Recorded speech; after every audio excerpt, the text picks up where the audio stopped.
សំឡេងខ្មែរម្ចាស់ស្រុកស្ថានីយ៍វិទ្យុសំឡេងខ្មែរម្ចាស់ស្រុកសូមស្វាគមន៍លោកអ្នកនាងមិត្តអ្នកស្ដាប់ពីរដ្ឋធានី Washington សហរដ្ឋអាមេរិក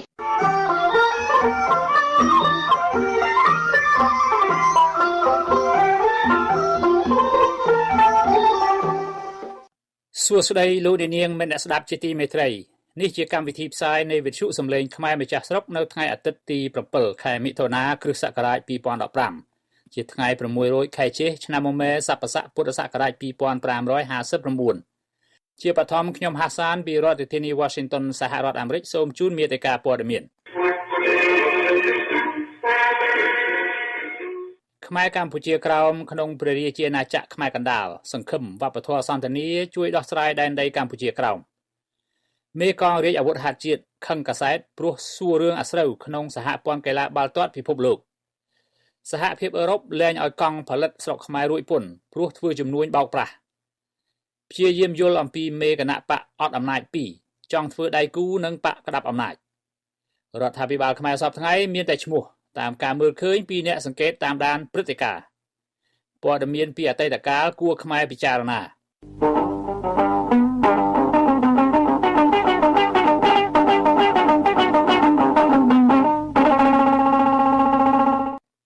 តទៅនេះជាព័ត៌មានពិស្ដាថ្ងៃទី4មិថុនាឆ្នាំ2015ខួប66ឆ្នាំនៃការបាត់បង់ទឹកដីខ្មែរហៅថាកម្ពុជាក្រោមដោយបារាំងប្រគល់ទៅឲ្យរដ្ឋអំណាចយួននាឆ្នាំ1949នោះបានកន្លងផុតទៅដោយគ្មានព្រឹត្តិការណ៍អ្វីគួរកត់សម្គាល់ទេទាំងនៅទីក្រុងភ្នំពេញទាំងនៅរដ្ឋធានី Washington នៅថ្ងៃប្រហ័សទី4ខែមិថុនាសហគមន៍ខ្មែរកម្ពុជាក្រោមនៅបរទេសដូចជាមិនបានរៀបចំធ្វើបាតុកម្មសម្ដែងការមិនសុខចិត្តនៅមុខស្ថានទូតយួនដូចឆ្នាំមុនឡើយឆ្នាំនេះបើតាមស្ដាប់ការនិយាយតៗគ្នាគេឮពាក្យថាចង់ឲ្យមេដឹកនាំគណៈបកនយោបាយសពថ្ងៃយកវប្បធម៌សន្តានាទៅនិយាយដោះស្រាយរឿងដែនដីកម្ពុជាក្រោមឬកោះត្រល់ជាមួយរដ្ឋការក្រុងហាណូយសហគមន៍ខ្មែរកម្ពុជាក្រោមនៅខ្មែរកណ្ដាលជ្រើសរើសធ្វើពិធីរំលឹកខួប66ឆ្នាំដើម្បីសម្ដែងការសោកស្ដាយការឈឺចាប់ការកាន់ទុក្ខចំពោះការបាត់បង់ទឹកដីនៅតាមវត្តអារាមជំនួសវិញខ្មែរកម្ពុជាក្រោមបានព្យាយាមយកញត្តិទៅប្រគល់ឲ្យខុទ្ទកាល័យនាយករដ្ឋមន្ត្រីនៅថ្ងៃទី4មិថុនាប៉ុន្តែលេខាធិការខុទ្ទកាល័យលោកជុំចម្រើនមិនទទួលហើយប្រាប់ថាខុទ្ទកាល័យមិនធ្វើការដោះស្រាយរឿងនយោបាយបានទេលោកថៃសេដ្ឋាសមាជិកគណៈកម្មាធិការអចិន្ត្រៃយ៍នៃគណៈបកសង្គ្រោះជាតិឲ្យកាសែត The Cambodia Daily នៅថ្ងៃទី4មិថុនាដឹងថាខ្មែរក្រោមមិនគិតអំពីរឿងទាមទារយកដីកម្ពុជាក្រោមមកវិញនៅឡើយទេព្រោះថាវប្បធម៌សន្តានាបកសង្គ្រោះជាតិនៅក្មេងខ្ចីនៅឡើយខ្មែរកម្ពុជាក្រោមជាច្រើនបានស្ម័គ្រដើរតាមបកលោកសំរងស៊ីនិងបកលោកកឹមសុខាហើយក្រោយមកបកសង្គ្រោះជាតិដោយសង្កេតឃើញថាអ្នកនយោបាយខ្មែរទាំងពីររូបនេះនិយាយរឿងយួននិងរឿងទឹកដីញឹកញាប់ពីគ្រាមុនចូលដង្ហែបកប្រជាជនកម្ពុជាខ្មែរកម្ពុជាក្រោមបានផ្ញើវាសនាលើលោកសំរងស៊ីនិងលោកកឹមសុខាហើយសង្ឃឹមថាជាអ្នកស្នេហាជាតិរំដោះជាតិទឹកដីព្រៃព្រឹក្សាឲ្យរួចផុតពីកណ្ដាប់ដៃយួនព្រមទាំងដែនដីកម្ពុជាក្រោមផងតើហេតុអ្វីនៅតែមានមនុស្សយល់ថាអ្នកសញ្ញេសន្ធិសញ្ញានឹងយួនក្រោមការត្រួតត្រានៃកងទ័ពយួនអាចសុំលុបហត្ថលេខារបស់ខ្លួនវិញបានពលរដ្ឋខ្មែរម្ចាស់ស្រុកយល់ថានេះជាការយល់សប្តិ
បញ្ជាការកងរាជអាវុធហត្ថផ្ទៃប្រទេសឧត្តមសេនីយ៍សៅសុខាបានសម្ដែងការក្រេវក្រោធនឹងកាសែត The Cambodia Daily ដែលសួរថាមានតាក់ទងនឹងរឿងអាស្រូវក្នុងសហព័ន្ធកីឡាបាល់ទាត់ពិភពលោកដែរឬយ៉ាងណានោះ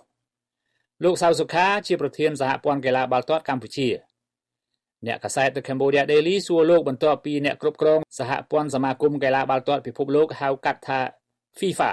ចំនួន14នាក់ត្រូវជាប់ចោទក្នុងម្នាក់ជាង30បទចោទអំពីបទពុករលួយស៊ីសំណូកសោកប៉ាន់លាងលុយកខ្វក់ដើម្បីបន្តគ្រប់គ្រង FIFA ដែលគេសង្ស័យថាមានការខុបខិតកំណត់ឲ្យក្រុមណាឈ្នះឬសម្រេចឲ្យប្រកួតផ្ដាច់ព្រាត់យកពានរង្វាន់នៅប្រទេសណាមួយ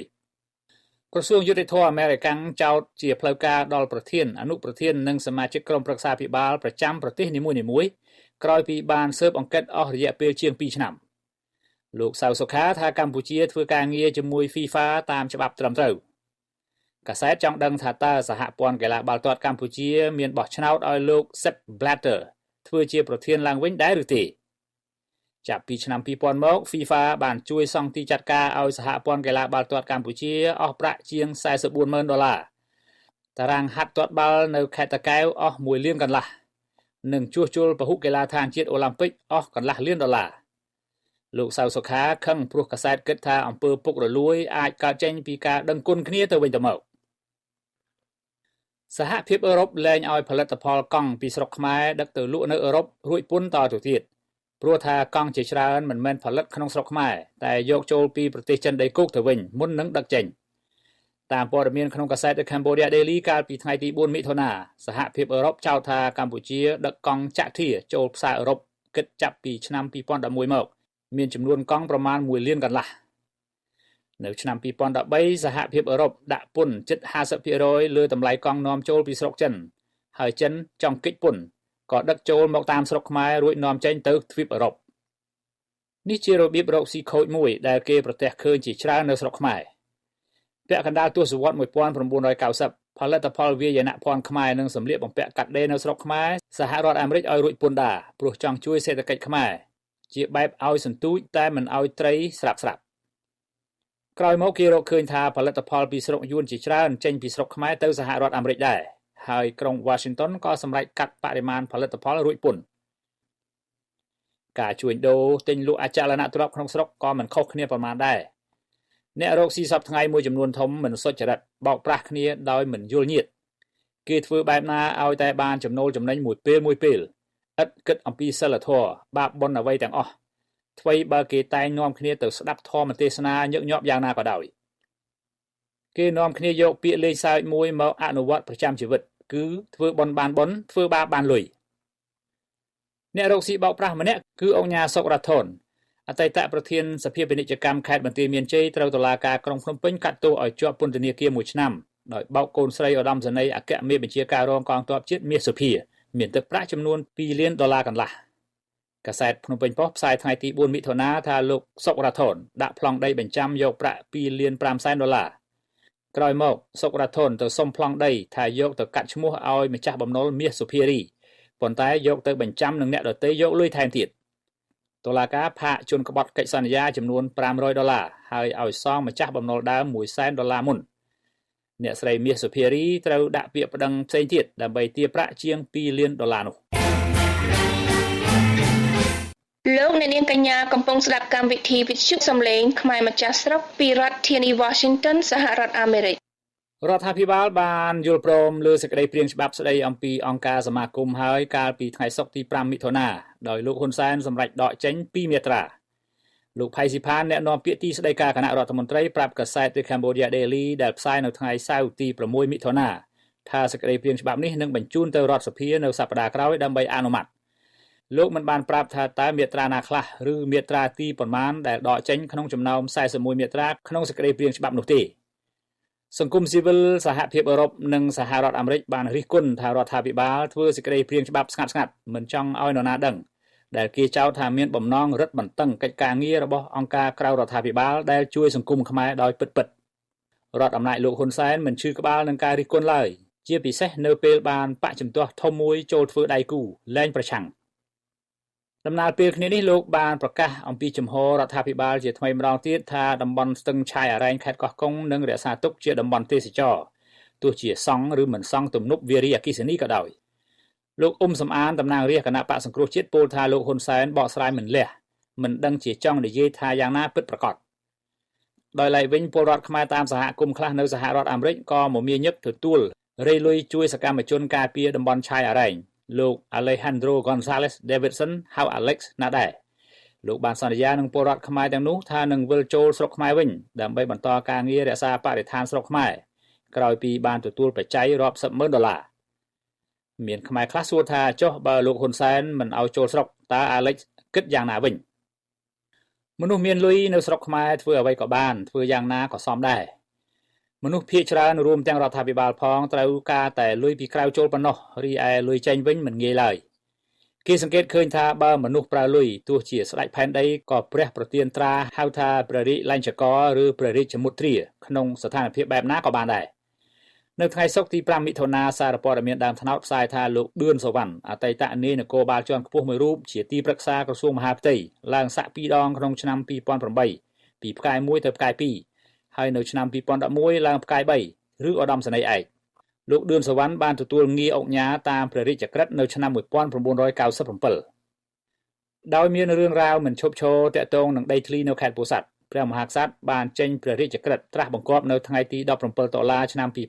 2012បញ្ចប់មុខតំណែងពីទីប្រឹក្សាក្រសួងមហាផ្ទៃដកហូតឋានន្តរស័ក្តិថ្នាក់ឧត្តមសេនីយ៍ឯកឌឿនសុវណ្ណអត្តលេខ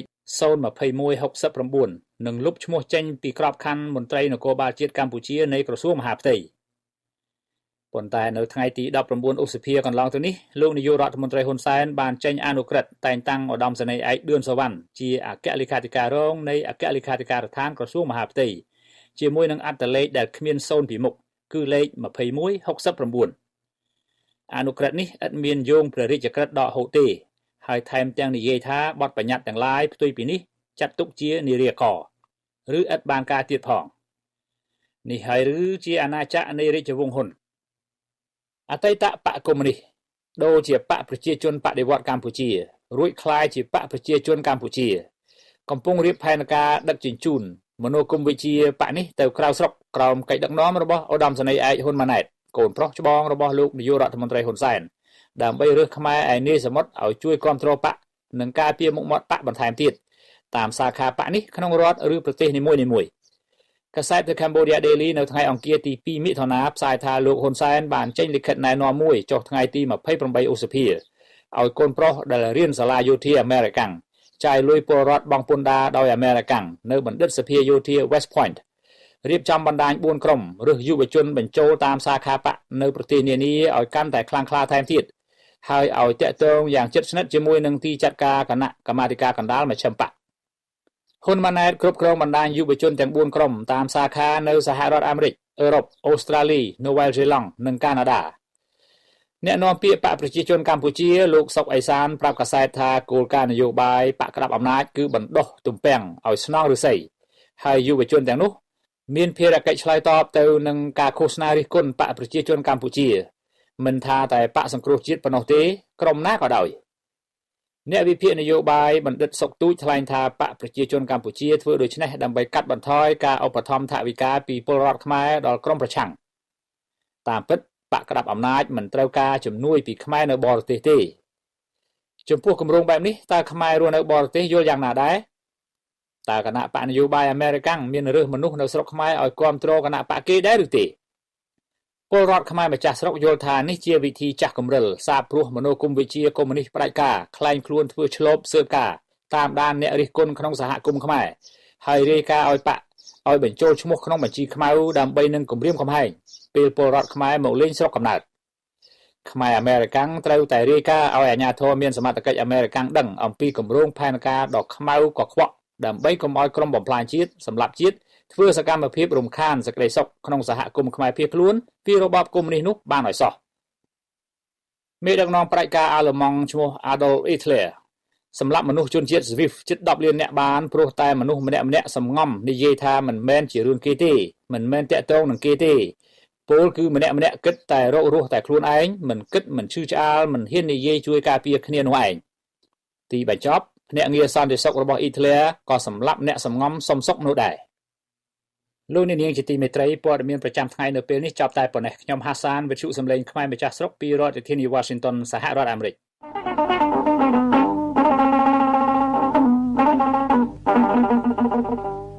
លោកអ្នកនាងកញ្ញាកំពុងស្ដាប់កម្មវិធីវិទ្យុសំឡេងខ្មែរម្ចាស់ស្រុកពីរដ្ឋធានី Washington សហរដ្ឋអាមេរិកលោកអ្នកនាងជាទីមេត្រីមេដឹកនាំគណៈបកនយោបាយ2ដែលអត់អំណាចនៅស្រុកខ្មែរប្រឹងបំពងសម្លេងឆ្លងឆ្លើយដើម្បីបង្ហាញបកក្តាប់អំណាចថាតើមួយណាគួរធ្វើជាដៃគូជាងមួយណាគួរកត់សម្គាល់ថាគណៈបកនយោបាយទាំងពីរមានបកមួយធ្លាប់មានអំណាចដែរតែរបូតអស់ពីដៃទៅវិញបកមួយទៀតមិនទាន់មានអំណាចកាន់ហើយចរចាសុំចែកពីគេខ្លះតទៅនេះជាសេចក្តីថ្លែងពីសម្ដេចក្រមព្រះនរោត្តមរណរដ្ឋប្រធានគណៈបកហ៊ុនស៊ិនប៉ិចនិងលោកសំរងស៊ីប្រធានគណៈបកសង្គ្រោះជាតិក្នុងពេលផ្សេងៗគ្នាតែសម្ដៅដាក់គ្នាទៅវិញទៅមកវប្បធម៌សន្តិនិកនេះមកប្រោះដែរមិនមកប្រោះយ៉ាងម៉េចមកសួរឯកឧត្តមអ្នកបច្ឆ័យមើលអ្នកដែលជាទីប្រឹក្សារាជរដ្ឋាភិបាលជាង200នាក់ពួកយើងខ្ញុំជាដៃគូដូច្នេះអាសន្តិនិកគាត់អោបគ្នាទៅជាមួយសម្ដេចហ៊ុនសែនទេអាគណៈបកដៃគូម្លេះគ្នារងថ្ងៃអត់ឈប់អត់ឈរសោះដូច្នេះមានន័យថាអាសន្តិនិកគាត់នោះសន្តិនិកបោកប្រាស់អត់ទៅជឿសំរងស៊ីនោះពួកកូនចៅខ្ញុំពីដើមទេមួយថ្ងៃសមួយថ្ងៃខ្មៅមួយថ្ងៃលឿងមួយថ្ងៃបេតងមួយថ្ងៃស្រែកបបោស្រែកក្បាលចិត្តថ្ងៃណាមួយរឿងហើយរឿងមែនដូច្នេះហើយអ្វីមួយដែលខ្ញុំចង់បានមួយខ្ញុំសូមឲ្យគាត់មានបងប្អូនយើងទាំងអស់ឆ្លើយតែមិនឆ្លើយជាដាច់ខាតឲ្យគាត់តទៅទៀតទៅកាន់តែច្បាស់ហើយខ្ញុំអាសាផ្ដាំមកបើពីគេថាអូបងស្លាញ់អូនមើលភ្នែកសិនតែភ្នែកវាទៅជាមួយតែភ្នែកវាទៅជាមួយដល់ប្រាស់ហើយខ្ញុំអាសាមើលណាភ្នែកឯកតំសំរងស៊ីណាមើលមែនទេតែអសន្តិនិកនោះវាយ៉ាងម៉េចទី1ទី2ជាតា2014សម្រាប់ទីគាត់ថាប្រចាំចាប់ចោលទៅចូលលើចិត្តជាមួយចោលអាយ៉ាលោកតាហ៊ុនសែនសួរផ្លែនអាណាចោលតែចូលមកចិត្តអញហ្នឹងគាត់ថាមែនទេពីឆ្នាំ2014នោះតើវាហួសសម័យហើយទី2គាត់ថាខ្លួនគាត់ថាគាត់លេងល្បែងស្លើបឲ្យកឹមសុខាតលេងល្បែងកាយដល់ក្រោយទៅគាត់ថាអានេះគាត់រឿងវាហួសទៅហើយណែចា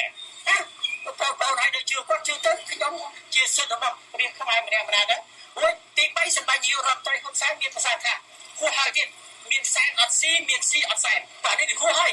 ឥឡូវវាត្រូវតែមានសែនហើយមានស៊ីតែចាបើមានសែនមានស៊ីគេទៅអាទី3វាស៊ីបាត់ទៅតែនេះរឿងរបស់គេទេមិនរឿងរបស់ខ្ញុំទេឆ្នាំ2014ណាថាបើចង់ចាត់ចោលទៅចូលចិត្តចោលណែមួយដល់បែក2ដល់បែក1ដល់បែកកាច់កំសុខាដល់បែក1ដល់បែកស្លូតកាលបោះឆ្នោតជាមួយហ៊ុនស៊ិនប៉ិចជារៀបខំបោះឆ្នោតឲ្យហ៊ុនស៊ិនប៉ិចតែហ៊ុនស៊ិនប៉ិចធ្វើឲ្យខុសការអស់របបពីដៃជើងជំនះដែលប្រជារាស្ត្របានដណ្ដើមយកឃើញថារួមគ្នាចង់បដូររបបរបស់ឲ្យហ៊ុនស៊ិនប៉ិចតែហ៊ុនស៊ិនប៉ិចចោលមកទៀតហ៊ុនស៊ិនប៉ិចខំទៀតបងប្អូននិយាយអត់ស្រីចង់គ្រួជាតិអត់ទេបងប្អូនចង់គ្រួជាតិស្ទះឆ្នាំស្ទះចិត្តទៀតរកបានសង្គ្រោះជាតិចំណុចអត់ខ្លាចពេញអត់លក់បបាយអត់បានសង្គ្រោះជាតិមិនឈ្នះក្នុងពេលមេបកនយោបាយ2ដណ្ដើមទីគ្នាធ្វើដៃគូជាមួយរដ្ឋាភិបាលដឹកនាំដោយបកប្រជាជនកម្ពុជាលោកខឹមវាសនាប្រធានបកសម្ព័ន្ធដើម្បីប្រជាធិបតេយ្យបកស្រាយថារដ្ឋាភិបាលសពថ្ងៃមិនមែនជារដ្ឋាភិបាលរបស់ខ្មែរទេព្រោះមិនបានបំពេញកាតព្វកិច្ចបម្រើផលប្រយោជន៍កំពូលរបស់ពលរដ្ឋខ្មែរបងប្អូនទៅមើលកោះត្រល់ទៅ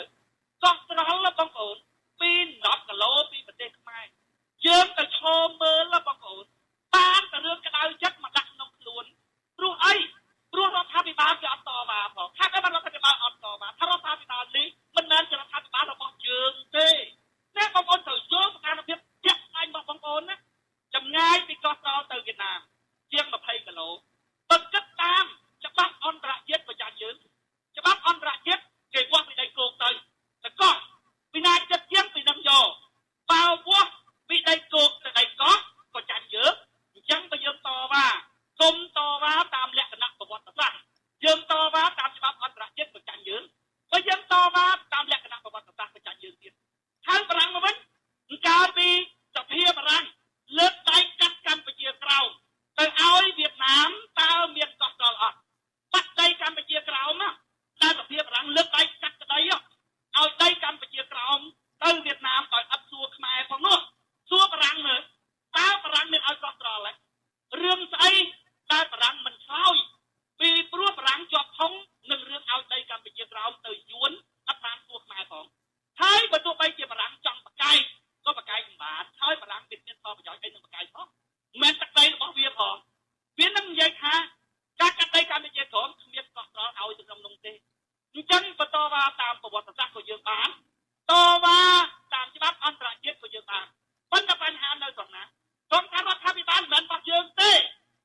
យជារដ្ឋាភិបាលរបស់វៀតណាម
លោកនាងជាទីមេត្រីមុនបញ្ចប់កម្មវិធីផ្សាយសូមជូនព័ត៌មានសង្ខេបពីអតីតកាលដែលខ្មែរគ្រប់រូបគួរគិតពិចារណាហើយចងចាំទុកយោងតាមប្រភព WikiLeaks ដែលបានបញ្ចេញសេចក្តីរាយការណ៍សម្ងាត់កន្លះលានទំព័រកាលពីចុងខែឧសភាអំពីទូរលេខឆ្លងឆ្លើយរវាងក្រសួងការបរទេសសហរដ្ឋអាមេរិកនិងស្ថានបេសកកម្មទូតអាមេរិកប្រចាំប្រទេសនានានៅអាស៊ី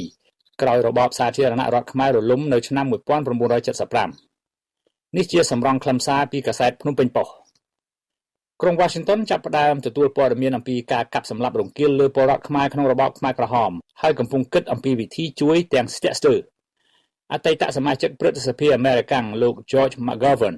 ថ្លែងនៅក្នុងកិច្ចប្រជុំព្រឹទ្ធសភាពេញអង្គនៅថ្ងៃទី21សីហាឆ្នាំ1978សូមឲ្យសហរដ្ឋអាមេរិកយករឿងកាប់សម្លាប់ខ្មែរដាក់ក្នុងអង្គប្រជុំក្រុមប្រឹក្សាសន្តិសុខសហប្រជាជាតិដើម្បីរកការធ្វើអន្តរាគមន៍តាមផ្លូវយោធារំលំរបបខ្មែរក្រហមគណៈប្រតិភូចិននិយាយបង្អាប់លោក McGovern ថានិយាយគ្មានការពិតឯកអគ្គរដ្ឋទូតចិនប្រចាំសហរដ្ឋអាមេរិកលោក Chai Simon ក៏ប្រាប់សមាជិកព្រឹទ្ធសភាអាមេរិកឈ្មោះ John Spokman ថាជារឿងមិនពិតដែរនេះមានន័យថាក្រុងប៉េកាំងមិនជឿឬជួយការពារសម្ព័ន្ធមិត្តរបស់ខ្លួនលោកសេនាប្រមុខលន់នល់ជួបចរចាបញ្ចុះបញ្ចូលសមាជិកសភានិងមន្ត្រីអាមេរិកឲ្យទទួលស្គាល់ជនភៀសខ្លួនក្រោមកិច្ចដឹកនាំរបស់លោកក្នុងនាមរដ្ឋាភិបាលក្រៅស្រុកដើម្បីតតាំងនឹងប៉ុលពតទាមទារយកកៅអីខ្មែរក្រហមនៅអង្គការសហប្រជាជាតិសហរដ្ឋអាមេរិកមានសមានចិត្តចំពោះការអំពាវនាវពីលោកលន់នល់ប៉ុន្តែมันអាចផ្ដល់ជំនួយដល់លោកទេបើសិនជាគ្មានសង្គ្រាមស៊ីវិលរវាងកម្លាំងគ្រប់គ្រងលោកនិងយោធាខ្មែរក្រហមនោះមួយអាទិត្យក្រោយមកក្រសួងការបរទេសអាមេរិកបញ្ជូនទូរលេខទៅតាមស្ថានទូតសហរដ្ឋអាមេរិកក្នុងប្រទេសជាមិត្តនឹងកម្ពុជាប្រជាធិបតេយ្យឬខ្មែរក្រហមមិនឲ្យបង្ហាញចំហថាគាំទ្រឬថាមិនគាំទ្រអន្តរាគមន៍យោធាក្នុងស្ថានភាពរំលោភសិទ្ធិមនុស្សនៅកម្ពុជាជាឯកតោភាគីឬពហុភាគីពីសំណាក់ប្រទេសមានអំណាចណាមួយទេគឺគ្រាន់តែនិយាយថាការសម្លាប់មនុស្សនៅស្រុកខ្មែរដ៏រង្គាលនោះដូចជាមានការគាំទ្រឲ្យមានអន្តរាគមន៍យោធាជាងមិនឲ្យមានអន្តរាគមន៍យោធាពលរដ្ឋខ្មែរសួរថាតើភាសានេះអាចជាការឲ្យសញ្ញាឲ្យដៃទៅក្រុងហាណូយដោយមិនចំមុខឲ្យប្រើកម្លាំងទ័ពវាយលុករំលំខ្មែរក្រហមឬមិនអាចទូរលេខអាមេរិកនៅថ្ងៃ27មេសា1978ស្រង់ការកត់សម្គាល់ពីរដ្ឋមន្ត្រីការបរទេសចិនវ៉ាងហួរដែលថារដ្ឋការក្រុងហាណូយខំបង្កើនគ្រឿងសត្រាវុធក្រោយពីច្បាំងឈ្នះសហរដ្ឋអាមេរិកនោះដូចជាវាយរឹកក្អេងក្អាងពេកហើយថាហាណូយនៅតែចិញ្ចឹមចិត្តអនុវត្តផែនការសហព័ន្ធឥណ្ឌូចិនមិនចោលឡើយចំណែកឯក្រុង Washington រដ្ឋាភិបាលលោកប្រធានាធិបតី Jimmy Carter ឲ្យដឹងនៅថ្ងៃទី20កក្កដាថាមិនគាំទ្រមិនទទួលស្គាល់លោកលន់នល់ទេថ្ងៃទី16ធ្នូ1978ទូរលេខពីក្រសួងការបរទេសអាមេរិកសរសេរមិនឲ្យបេសកកម្មទូតសហរដ្ឋអាមេរិកប្រចាំអង្គការសហប្រជាជាតិទទួលគណៈប្រតិភូលោកលន់នល់ទៅតតាំងនឹងក្រុមខ្មែរក្រហមព្រោះគេគិតថាបើរដ្ឋអំណាចខ្មែរក្រហមរលំ អស្ថិរភាពនឹងកើតមាននៅកម្ពុជាហើយសង្គ្រាមទ័ពព្រៃនឹងបន្តទៅទៀតមិនចប់ទេ9ថ្ងៃក្រោយមកទ័ពយួនវាយលុកលុយឈ្លានពានរំលំរបបខ្មែរក្រហមហើយត្រួតត្រាកាន់កាប់រហូតមកបើឲ្យពលរដ្ឋខ្មែរសាមញ្ញម្នាក់អង្គុយគិតលេងគេឃើញថាមហាអំណាចក៏អាចគិតខុសដែរបើបារម្ភថាគ្មានស្ថិរភាពអស្ថិរភាពកើតមានមែនពេលទ័ពយួនចូលស្រុកខ្មែរនៅឆ្នាំ1979ម្យ៉ាងទៀតគ្មានបរទេសណាមួយទទួលខុសក្នុងរឿងខ្មែរដែលគេគិតខុសនៅពេលនោះទេខ្មែរជាអ្នកទទួលរងទុក្ខដូច្នេះបើគិតថាអ្វីត្រូវតែធ្វើជាម្ចាស់កិច្ចការដោយខ្លួនឯង